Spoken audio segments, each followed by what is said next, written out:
Assalamualaikum warahmatullahi wabarakatuh. Salam sejahtera. Perkenalkan, saya Sirajul Munir, salah satu peserta pelatihan dasar CPNS Puslapbang KDOD Angkatan 17. Pada kesempatan ini, saya akan mereview kembali materi yang telah saya dapatkan pada saat pelatihan dengan tema isu-isu kontemporer. Materi ini merupakan materi lanjutan dari wawasan kebangsaan, di mana dalam mata pelatihan ini kami diberikan materi mengenai apa-apa saja isu yang sedang hangat terjadi di Indonesia dalam konteks bela negara. Isu yang diangkat pada saat pelatihan ada 3. Yang pertama, revolusi 4.0 dalam pelayanan pendidikan.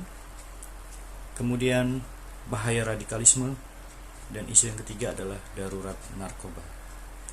Saya dan rekan-rekan dalam kelompok 2 mendapat materi mengenai revolusi 4.0, di mana tentu ini akan membahas tentang perubahan yang begitu cepat dari tenaga manusia sebagai pekerja menjadi mesin sebagai pekerja.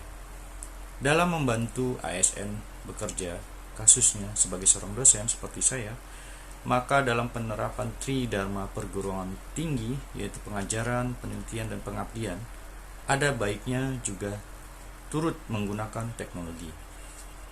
Dosen harus mampu mengikuti zaman, mengupayakan memahami hal-hal yang sedang happening agar ketika mengangkat kasus atau permasalahan di ruang kelas bisa lebih real time. Dalam contoh pelajaran dikarenakan wabah pandemi COVID-19, ini menuntut seorang dosen memberikan perkuliahan secara daring atau online.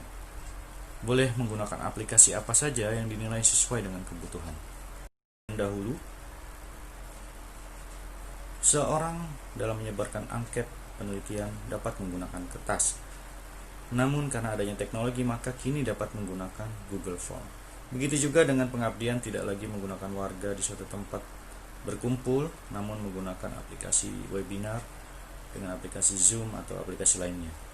Tetapi yang harus tetap diperhatikan adalah di balik kemudahan menggunakan teknologi dalam berkomunikasi, pasti ada celah kejahatan yang dapat terjadi.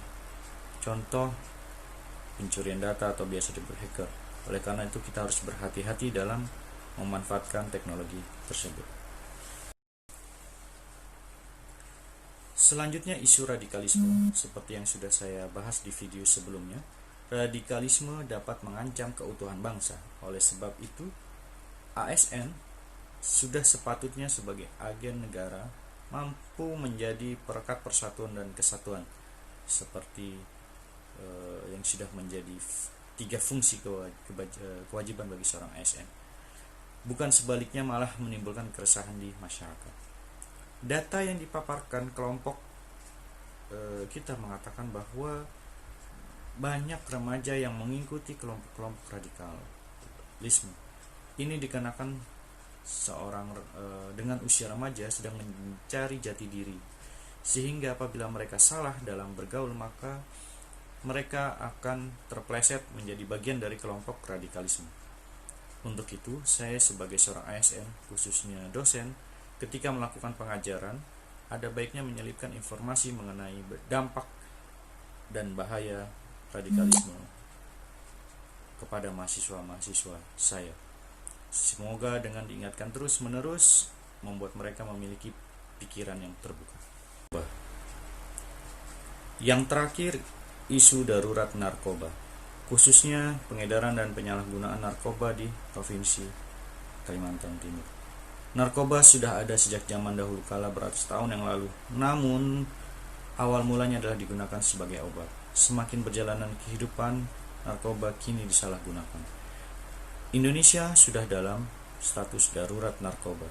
Data dari BNN menunjukkan penggunaan narkoba menempati hingga ke usia-usia sekolah saat ini. Mengapa narkoba banyak digunakan oleh usia remaja? Karena usia remaja adalah usia yang ingin mencoba sesuatu hal yang baru. Remaja mengaku belum keren dan gaul apabila tidak menggunakan narkoba. Dari hal awalnya coba-coba beralih menjadi kecanduan. Mengutip dari perkataan Insinyur Soekarno mengatakan bahwa apabila ingin membangun suatu bangsa, maka berikanlah pemuda.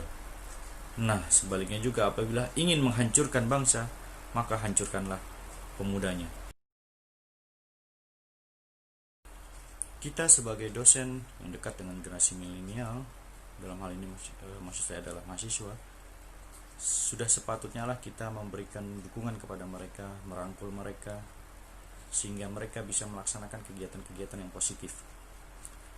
Aktualisasi yang akan saya lakukan bekerjasama dengan pihak BNN Provinsi Kalimantan Timur untuk menggencarkan seminar-seminar yang berisi himbauan dan juga